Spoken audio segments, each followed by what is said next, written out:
Bonjour à tous, j'espère que vous allez bien. Je me présente Éric Béliveau, généalogiste amateur, passionné d'histoire et créateur de la chaîne Raconte-moi mes ancêtres. Pour ceux qui n'ont pas vu la première partie de l'émission Dion la voix, je vous conseille d'aller suivre le lien dans la description avant d'écouter la deuxième partie de l'émission. Pour ceux qui ont vu la première partie, eh bien, question de se rafraîchir la mémoire, on a d'un côté Narcisse Dion, né au Rhode Island vers 1878. Issu de Clément Dion et Henriette Laramé, couple de grands voyageurs. Si on se souvient bien, Clément et Henriette, les parents de Narcisse, se sont mariés aux États-Unis, à Biddeford. Mes excuses, je disais Biddleford, mais c'est Biddeford. Après leur mariage, ils vont faire quelques allers-retours entre le Québec et les États-Unis. On les retrouve toute la gang à New Bedford, au Massachusetts, en 1900, vers la fin de la première partie de l'émission. De son côté, Anaïs, elle est née en 1886 dans la paroisse Notre-Dame du Lac-Saint-Jean, aujourd'hui Roberval. Issue d'Alphée Lavoie, qui lui est arrivé au Lac-Saint-Jean après le grand feu du Lac-Saint-Jean, et de Louise Harvey. Louise, elle, sa famille est parmi les pionnières de Roberval. Malheureusement, elle décède alors qu'Anaïs n'était pas encore âgée de 2 ans. Encore une fois, comme d'habitude, merci pour vos partages, abonnements aux chaînes YouTube et au site Facebook de Raconte-moi mes ancêtres. Et évidemment, si vous aimez l'émission, n'hésitez pas à cliquer sur j'aime. On se revoit dans quelques instants.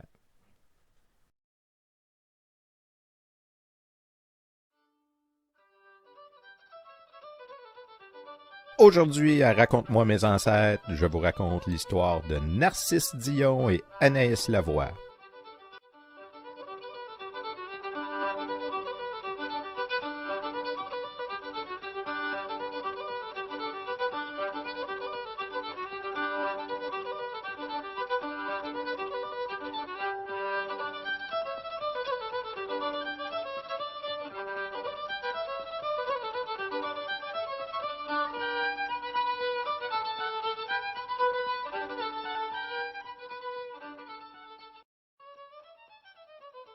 Chapitre 3. L'Union.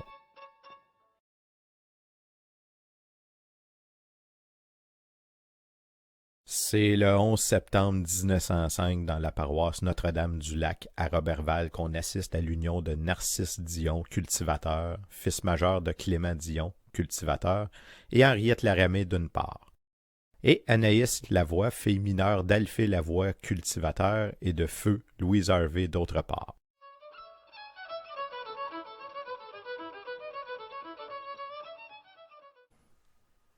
Alors, comment Narcisse, ses parents, frères et sœurs se retrouvent à Roberval en 1905?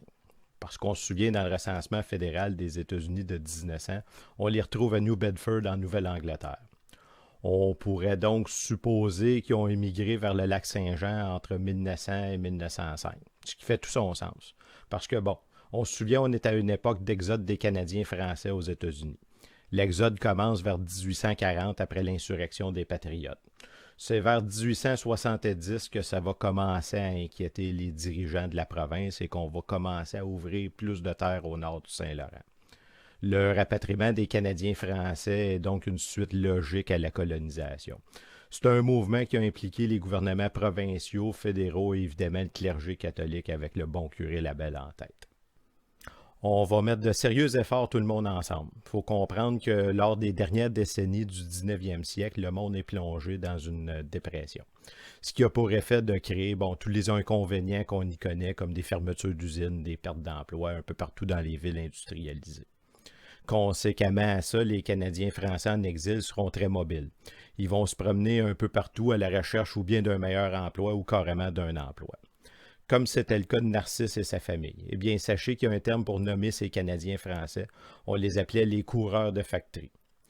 Donc, on a l'opportunité d'offrir de quoi à ces exilés parce qu'en réalité, ces coureurs de factory nouvellement ouvriers ont comme objectif de faire la pièce, comme on dit, pour revenir au Québec puis s'acheter une terre. Pendant ce temps-là, au Lac-Saint-Jean, on va fonder en 1897 la Société de rapatriement du Lac-Saint-Jean qui aura pour objectif, vous l'aurez deviné, de rapatrier des Canadiens français et les inciter à s'établir au Lac-Saint-Jean. Cette fois, les marchands britanniques et le clergé catholique vont travailler conjointement. Bon, d'un côté, la St. John Lake Railway Company va aller siphonner des fonds publics au fédéral. parce qu'on se souvient, le bois dans les régions avait commencé à les intéresser. Et depuis, en plus, le lac Saint-Jean était devenu très propice à l'agriculture. Puis en plus qu'il va y avoir de colons au lac Saint-Jean, bien, plus qu'il va y avoir de trains qui vont transiger sur leur voie ferrée. La Société de rapatriement du lac Saint-Jean va user de stratégie pour arriver à ses fins.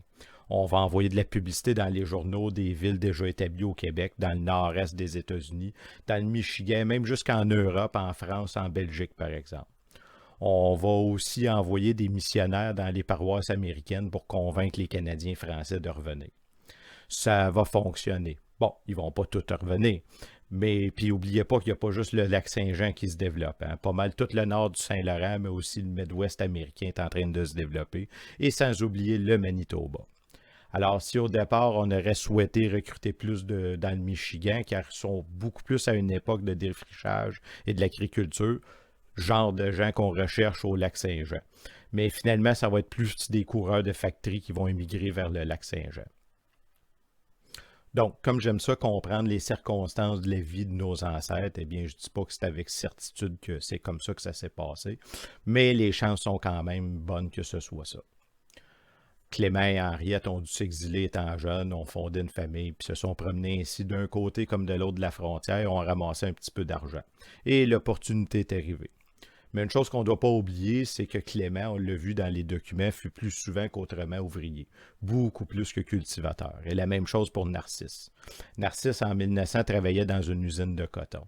D'ailleurs, on me raconte que Narcisse eut un accident quand il travaillait dans les usines aux États-Unis. Il a perdu sa main, et dans les souvenirs qu'on me raconte, il y aurait un crochet au bout du bras. Bon, tout ça pour vous dire que les Dion, c'est pas une famille de cultivateurs. À cette époque, n'oublions pas que le clergé a pour mission de remplir ses nouvelles paroisses. Puis un bon truc, ben, c'est de faire des enfants. Puis souvent, le clergé agissait comme agence de rencontre. Il est donc fort probable que le bon curé constatant Narcisse âgé d'environ 25 ans, eh bien qu'il serait temps qu'il se casse. Puis ça tombe bien, il y a une petite Anaïs Lavoie, fille de cultivateur, qui est à la recherche d'un cavalier. Il est donc fort probable que le bon curé ait fortement suggéré à Narcisse d'aller accrocher son fanal chez Alphée pour courtiser Anaïs. Bon, je ramasse un peu, mais tout ça pour dire que c'est peut-être dans ce contexte que Narcisse et Anaïs se sont mariés.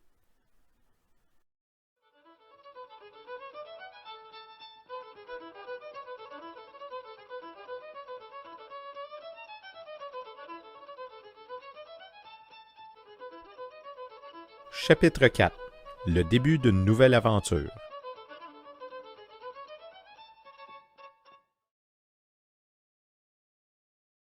C'est le 27 juillet 1906, soit moins d'un an après leur union, dans la paroisse Notre-Dame du Lac-Saint-Jean, que nous assistons au baptême de Joseph Alphée Alfred Dion. Il est issu de l'union de Narcisse Dion, qui est cultivateur, et Anaïs Lavoie. Le parrain a été Alphée Lavoie, grand-père de l'enfant, et Louise Harvey. Pour les attentifs, il y a quelque chose de louche dans ce document, je vous laisse méditer là-dessus.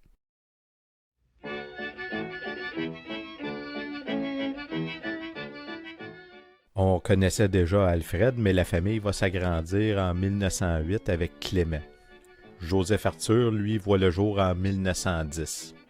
En 1911, le petit Clément va malheureusement décéder. Puis, en 1913, ce sera au tour d'Alphonse.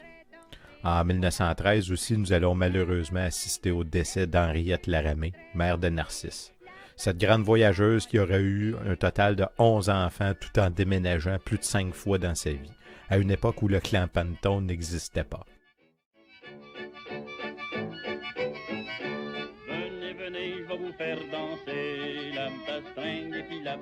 Puis, c'est le 28 février 1915, alors que la Première Guerre mondiale bat son plein, que nous allons baptiser Roland Dion, le père de Luce, personne hommagée de l'émission.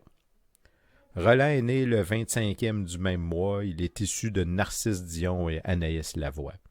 Le parrain a été Jean Dion et la marraine Marie Duchesneau. Venez, venez, il va vous faire danser, la queue de votre robe va voler. On connaissait déjà Alfred, Joseph Arthur, Alphonse et Roland. En 1917, notre couple vedette seront parents pour la première fois d'une petite fille, soit Cécile. Puis, 2 ans plus tard, ce sera au tour de Georgette Antoinette de voir le jour. En 1921, ce sera Armand. Lorenzo en 1923. Puis Gérard en 1926.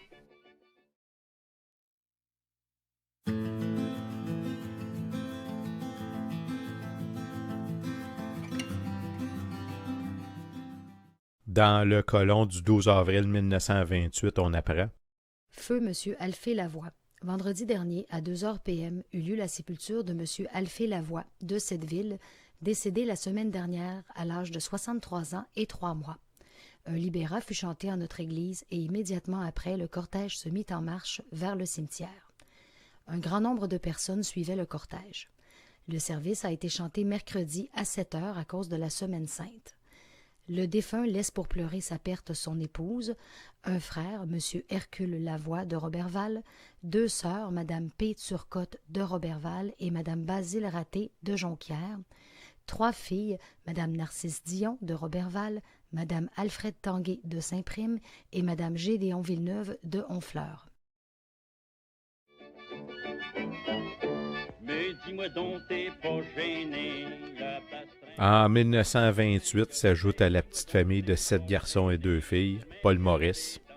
Et finalement, en 1930, ce sera au tour d'Henriette de voir le jour, portant le total à 8 garçons et 3 filles. Alors, comme j'expliquais plus tôt, le nom Dion descend de Jean Guyon et Mathurine Robin dans les premiers habitants de la Nouvelle-France. Vous comprendrez dans ces circonstances que le nom Dion s'est propagé un peu partout dans la province.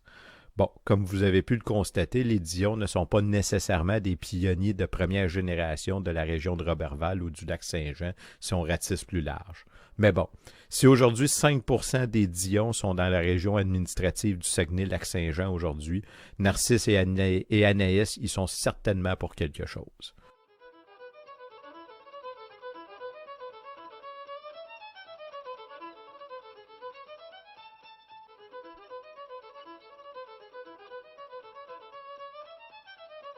Chapitre 5.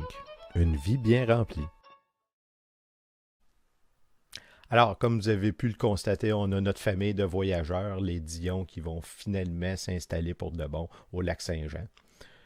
Et de l'autre côté, Anaïs Lavoie, fille de cultivateur qui a sûrement dû être d'une aide très précieuse sur la ferme. Dans la dernière partie de l'émission, on va avoir quelques articles de journaux et on va finalement résoudre un mystère qui plane dans la famille d'Anaïs Lavoie. Encore une fois, je vous remercie d'avoir été avec moi jusqu'au bout de l'émission. Si vous aimez, n'hésitez pas à cliquer sur j'aime, à partager la vidéo et à vous abonner si ce n'est pas déjà fait. On se revoit la semaine prochaine.